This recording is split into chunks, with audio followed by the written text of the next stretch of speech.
You can find a lot of gold fast with a metal detector, but it takes more than just luck. Finding nuggets with a metal detector is a skill, and you've got to learn the elements of that skill before you can be proficient at finding gold. This video is about me giving you my decades worth of skill to help you find gold with your metal detector. I'm Chris Ralph, the professional prospector, and today we're going over the complete guide to nugget detecting. This is part 2. If you haven't seen part 1, be sure when you finish with this video, go back and check over part 1 as well. Now in part 1, I mostly did questions that a lot of new guys will ask about nugget detecting. What do I need to know? How do I get started? That kind of stuff. In this one, we're going to focus on skills that I know that you need to have in order to be successful finding gold. If you don't have these skills, or if you ignore these things, you're going to have a lot rougher time finding gold with your metal detector. And let's be honest, a lot of guys go out, they don't have the skills, they don't work hard to learn the skills, and they detect a few times, find some big nails and a couple of tin cans, and they just call it quits and give up and put their metal detector away in the closet for good. But if you do the work and really get the hang of it and learn what you need to learn, like these skills, then you'll go out and find gold, and you will enjoy it as much as I do, because it's my favorite thing to do as far as prospecting. I like dry washing, I like hard rock, but nugget detecting can be relaxing and fun and very productive, and it's always a delight to find a nugget that no one has ever seen before. So I'm here today to give you a bunch of tips on what you need to know and how you can join the successful folks that go out and find gold with their detector regularly. There's 5 critical skills here, and we're going to go over each one.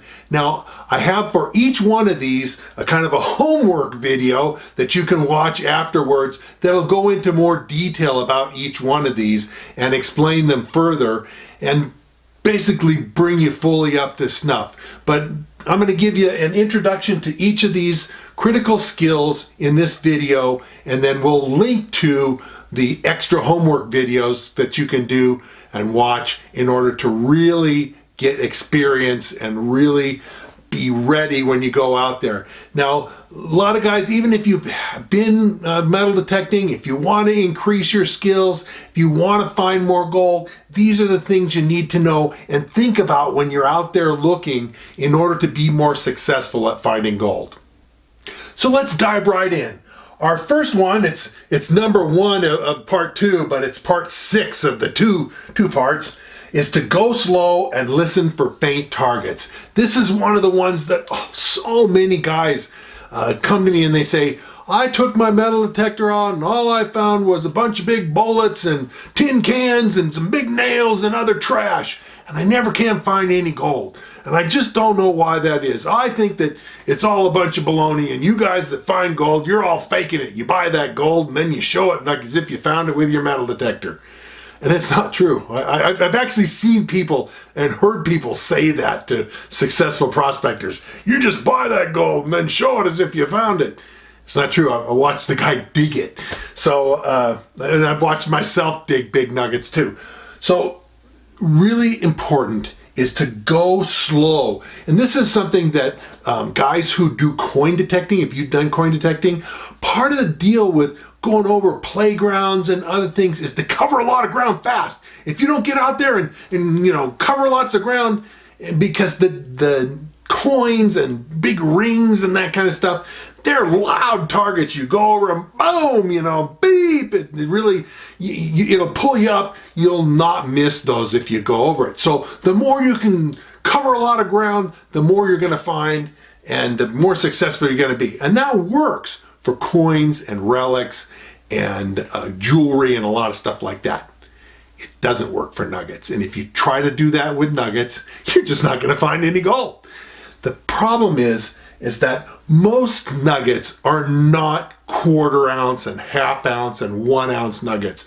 Most of the nuggets that you're going to find with your detector, the guys that are successful, sure, you'll find big nuggets once in a while. Yeah, no problem. That's definitely possible. But the bulk of what you find, and a lot of times the stuff that leads you into the big nuggets, is the small stuff, the stuff that weighs a half a gram, a quarter of a gram, 1 gram, maybe 2 grams. And those, will sound off as fainter targets. And you need to go slow over the ground to hear them. Because if you're going and just whipping your coil across the ground, like a lot of good coin detectorists do, you're just not going to find any gold. You're just going to go like that, and your detector isn't going to react to those small targets. Because you're used to hunting big, giant targets like nickels and quarters and pennies and that kind of stuff. Big old rings. Those things sound off way louder than little nuggets. So you have to go slow and then listen for faint targets. This is one that I tell a great story. I'm going to tell you now. I was watching TV, and this was a show about metal detecting in Australia. It was about Western Australia, and I've been to Western Australia looking for nuggets. But it was a new guy, and he bought a nice detector. He had a good top-notch metal detector, and he had a friend that had put him on some ground. There was the friend's claims that the guy had access to the ground. Put his buddy on it.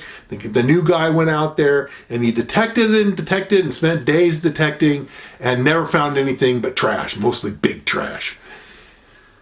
So he went back to his friend and he said, "Hey, I appreciate your help, but could you come out and just kind of make sure I'm not doing anything wrong?"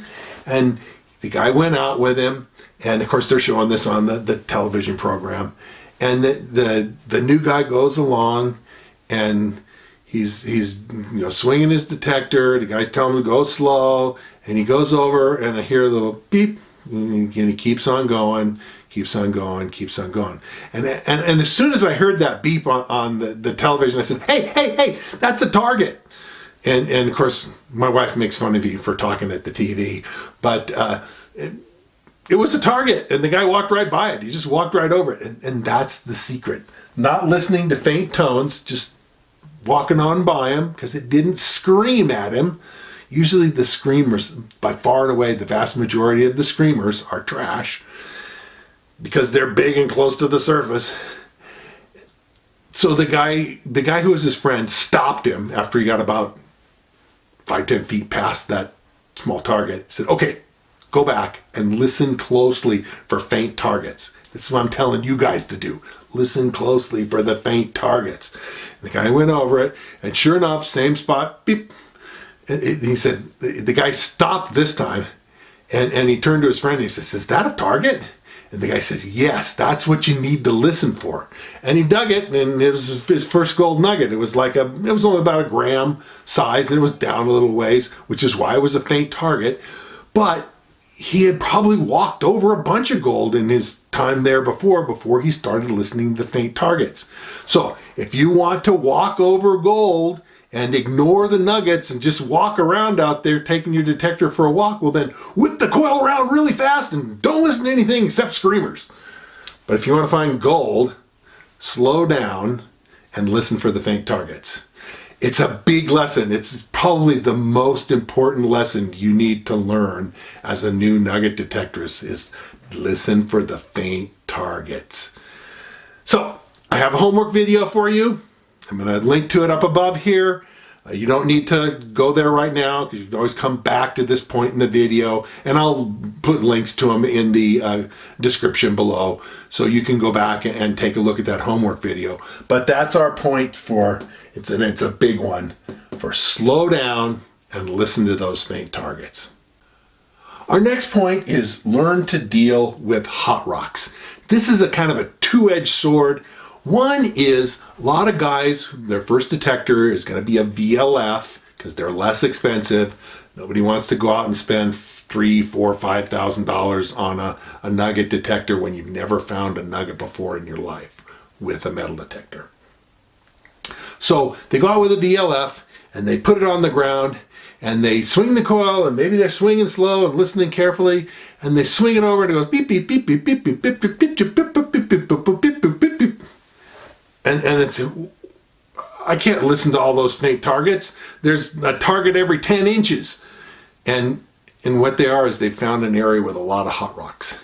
And this is another thing, like I say, guys that go out, they don't listen for faint targets, they go too fast, and they just find big screamer trash. That causes guys to give up. Well, the next most common thing that causes guys to give up, and guys or ladies, folks to give up, is hot rocks. They get out there and then the hot rocks scream at them, and you know they kind of sound like a target, and they dig, and they're not anything, just a rock. It's not gold. You know, when you find a hot rock and it beeps, and it's not quartz, it's nothing that looks like quartz. It's gonna be, if it's black or dark red or some other dark color, it's almost certainly a hot rock, and you know, you need to learn to deal with those. Now, there's techniques for dealing with hot rocks. If you have a VLF detector, usually your detector will indicate that it's iron, okay? If you look at the discrimination thing on it, you click over to discrimination, it'll indicate as iron. And if you're in an area with loads of hot rocks, you may need to run in discrimination. It's true that you lose sensitivity when you run in full discrimination mode. But if you're going to get beep, beep, beep, beep, beep, beep, beep, beep, beep, beep, beep, beep, every swing you make, you've got to do something to deal with that. And you've got to deal with those hot rocks. And turning your detector down, that's another thing, is ground mineralization can do the same kind of thing. And one of the techniques too that you do to deal with it is turning the gain down. There's places where if you turn the gain down some, again, you lose some sensitivity. Turn the gain down, you won't get the beep, beep, beep, beep, beep. Maybe you'll swing for a little bit, beep, beep, you know, and you can learn to deal with that. And in each beep you check, and if your discrimination is saying iron, iron, iron, hot rocks, because they generally are rich in iron minerals. It's not metallic iron, it's iron containing minerals. Your detector will still indicate that it's not gold. It will show on the ferrous side, not on the non-ferrous side. So you can check your stuff with your detector that way. So learn to deal with hot rocks, because many new guys, new prospectors, new detectorists, folks will try it, get into an area with nasty hot rocks, and maybe they find a couple areas with nasty hot rocks, and it discourages them so much that they end up giving up. Now, there's a whole bunch of techniques, I've got a whole litany of them, and I've got a whole video on techniques of dealing with hot rocks, and on a scale. You know, this is the easiest and has the least impact, this is more impact, this is more, you know, I've got them on a scale of mild to super extreme ways that you can deal with it, different techniques. And that's in my homework video that I'm going to link above, is learning to deal with the hot rocks, because it's important. Most places you will have at least some hot rocks. They range from being a mild nuisance to driving you totally nuts. And so you got to learn the techniques. If it's the mild nuisance category, you might not have to do much of anything. But if it's the extreme drive you nuts, you're going to have to do something. So check that video out. And again, you don't have to go there right now, but we're going to continue on with this set of videos. You can always come back to that. The next thing is learning how to use your discrimination. Now, this is a little bit controversial. There's a lot of guys who'll tell you, oh, just dig it all, dig everything all the time. And that's fine. And I, for most of the time, for much of the time, I agree with that. I would say that myself. But there's places where there's just gobs of trash. Now, I'm not talking where, you know, you find a piece of trash every 10 or 15 minutes. That's you should dig it all on those places. But if you're someplace where you swing, you get 3 targets, you swing 2 targets, you swing 3 targets, and they're all trash, you need to learn to use the discrimination. So don't give up too early and switch to discrimination, because there is a loss of sensitivity by switching to discriminate. And you need to learn how discrimination works. One of the things I tell people is, you know, I've used discrimination on detectors. One time I had one where I was digging in a crevice in an old placer mine. And I'd found gold all around this crevice, and I thought, hey, this is a great place to find some gold. And sure enough, there was a target in there, really loud, and I put the discrimination on, and it said it was trash. But I could see the material packed in the crevice that had never been cleaned out. That was original ancient gravel that was in there. So unless some dinosaur 20 million years ago put a nail in there, it was probably going to be gold. So I knew I needed to dig further, even though the detector told me it was trash. So I dug down further, and sure enough, the detector changed its mind as it got closer to the target and said, oh, that's not trash. And I dug it, and it ended up being 2 nuggets. It was 2 decent sized nuggets, almost 1/10 of an ounce of gold. So it was some nice gold, but the detector was telling me trash. So there's techniques of learning to use your discrimination properly. Don't use it too much. Use it lightly, and use it only when you really need it. But it's worth having, because there are a lot of trashy places that the old timers, they would just camp on the deposit. And you know, if they had some trash in their hand, they wanted to know where to put the trash. Well, there, that trash isn't in my hand anymore. Trash problem solved.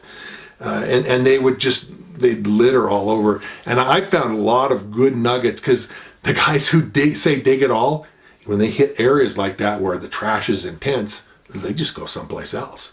They may walk 50 feet away and leave whatever gold is there, leave it there. And if you can fish around with your discrimination, you can find some nuggets that people leave behind.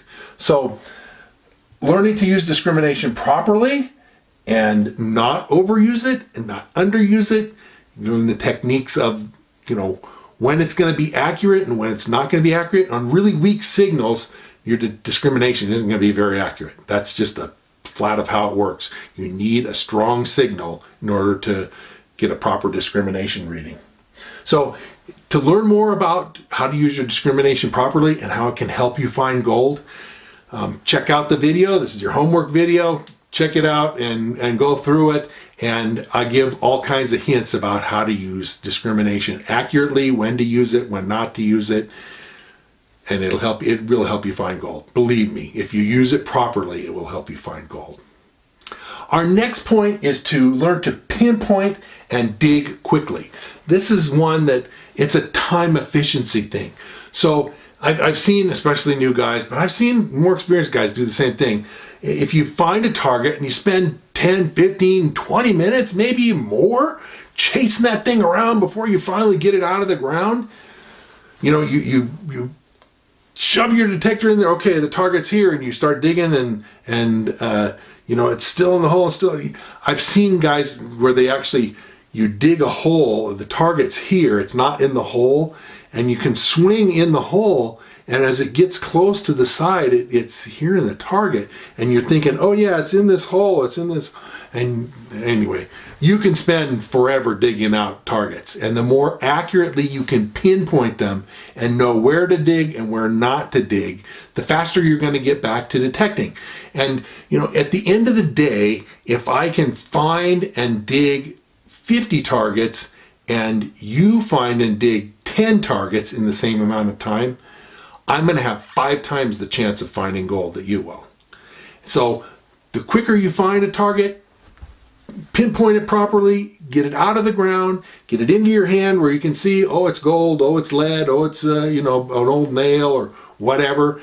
The faster you pinpoint and dig your target, the better off you are. And there's techniques for pinpointing, because a lot of times if you just shove your coil in there, it could be any place along your coil. Or, if you just take one swing, it could be at the front of the coil, it could be at the back of the coil, it could be in the middle of the coil.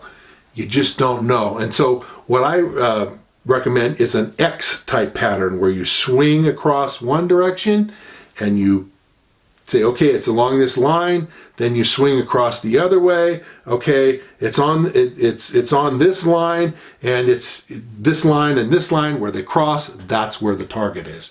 And spending an extra 30 seconds pinpointing will save you an extra 5 or 10 minutes digging. It's worth knowing.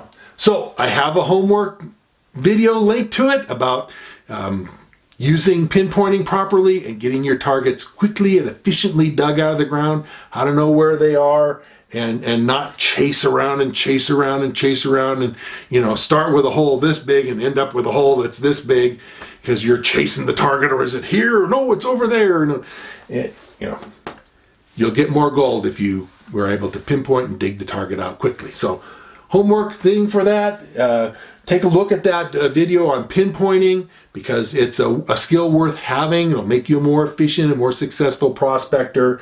Again, you don't have to look at it right now. We can come back to it. Again, I'll put links to all these in the description below also, so that you can find them easily. Our final one for this part 2 is learning to read the ground. You know, in any placer area, whether it be along a stream or an old set of placer diggings, or wherever you go out to look for nuggets in the desert, learning to read the ground is an important skill. You know, you go out to an area, okay, well, maybe there's 100 acres there. Where do you look for the gold in the 100 acres? You know, do you just randomly go out and start digging? No, you look for the right places. Always spend a few minutes reconnoitering, you know, figuring, okay, let's see, you know, okay, I think I'm going to go over there. And this is also a skill, learning to read the ground, learning to read the old workings that the miners did. It's something that will help you find more gold.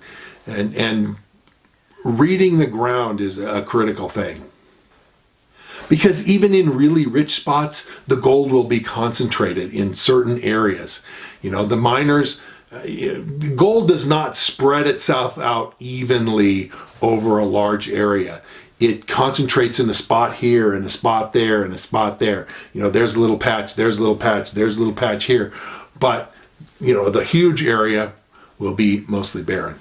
So learning to read the ground and figure out where the best places to look, that's an important skill. And so I put a link to learning to read around a river and how gold deposits in water type circumstances. It's useful even when you're in a bench or some other areas of the desert where there's, you know, not an active river.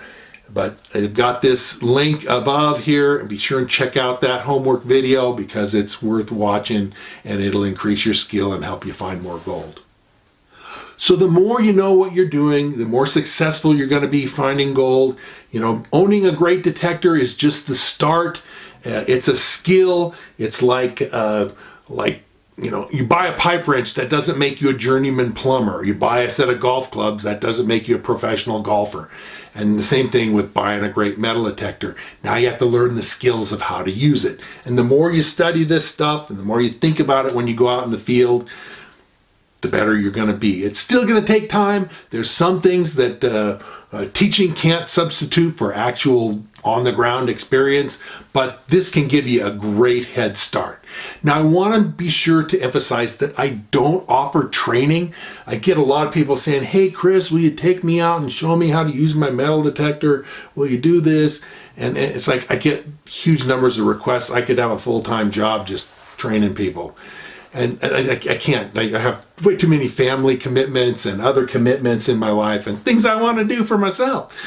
So I have these videos, and I've actually done quite a number of videos on prospecting for gold with a metal detector, and I have a whole playlist that has detector reviews, how to set up certain types of detectors for nugget hunting, and that kind of stuff. And I will put a link to that. It's a playlist. I'll put a link to the playlist in the description below, and that playlist will also help you find more nuggets. If you want more homework, there's more things to learn in those videos as well.